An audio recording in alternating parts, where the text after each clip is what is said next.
নমস্কার, আমি সৌম্যজিৎ। পুজো দর্শনে আপনাদের সকলকে স্বাগত জানাই। আমার বিশ্বাস আপনারা সকলে সুস্থ আছেন। আজ পুজো দর্শনে পুজোর আড্ডায় আমরা এসে উপস্থিত হয়েছি গৌরীবেড়িয়া সার্বজনীন দুর্গোৎসব ও প্রদর্শনীর পূজা মণ্ডপ প্রাঙ্গণে। পেয়ে গেছি এবারে ওনাদের শিল্পী শ্রী নিখিল মিস্ত্রি মহাশয়কে। নিখিল দা, পুজো দর্শনে স্বাগত। স্বাগত। এবছর গৌরীবেড়িয়া সার্বজনীন দুর্গোৎসব ও প্রদর্শনী তোমার হাত দিয়ে দর্শকদের কি উপহার দিচ্ছে? দর্শকদের উপহার বলতে কাজ এসে দেখতে হবে। প্রথম কথা, না দেখলে তো উপহার কি দিয়েছি না দিয়েছি সেটা বোঝা যাবে না, আমি বললেই তো হবে না।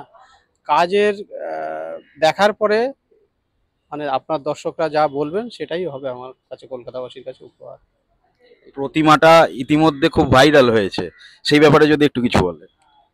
এটা একটা পরিশ্রমের ব্যাপার। এই ফার্স্ট টাইম একটা প্রতিমা যেটা আমি কেটেছি। এর আগে কলকাতাবাসী আমার মাটির ঠাকুর দেখেছে, গোবরের ঠাকুর দেখেছে, গত বছরে জোড়াসাঁকো সাতের পল্লী।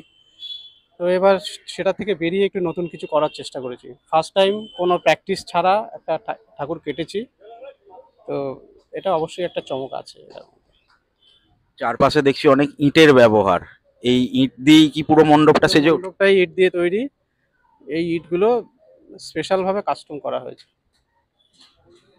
আবহতে কিরকম থাকছে আবহ সঙ্গীত হিসেবে? আবহ সঙ্গীত আমারই গুরুদেব থাকছেন, শ্রী তরুণ দে, আর তার সাথে আমি থাকছি। আমরা জানি তোমার গলা খুব ভালো, দুকলি যদি আমাদের দর্শক বন্ধুদের জন্য। এই সময় খুব চাপের মধ্যে আছি, এটা না হয় একটু সাসপেন্সে থাকলো। দর্শক যখন এখানে আসবেন তখন অ্যাম্বিয়েন্সটা ওনারা শুনে অবশ্যই বুঝতে পারবে। আমাদেরও আমন্ত্রণ রইল, আমার থিম সং শুনতে হলে এখানে অবশ্যই আসতে হবে। আমাদের দর্শক বন্ধুদের জন্য যদি তুমি কিছু বলো। দর্শকদের উদ্দেশ্যে একটাই বলবো, আপনারা আসুন, দেখুন। আশা করি আপনাদের একটা দৃষ্টিনন্দন কিছু উপহার দিতে পারবো, এইটুখানেই বলবো। সবার সাদর আমন্ত্রণ রইল গৌরীবেড়িয়া সার্বজনীনের জন্য।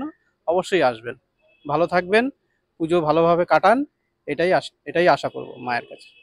তাহলে দর্শক বন্ধুরা, এবারের পুজো আপনাদের সকলকে অবশ্যই আসতে হবে গৌরীবেড়িয়া সার্বজনীন দুর্গোৎসব ও প্রদর্শনী পূজা মণ্ডপ প্রাঙ্গণে। অসংখ্য ধন্যবাদ।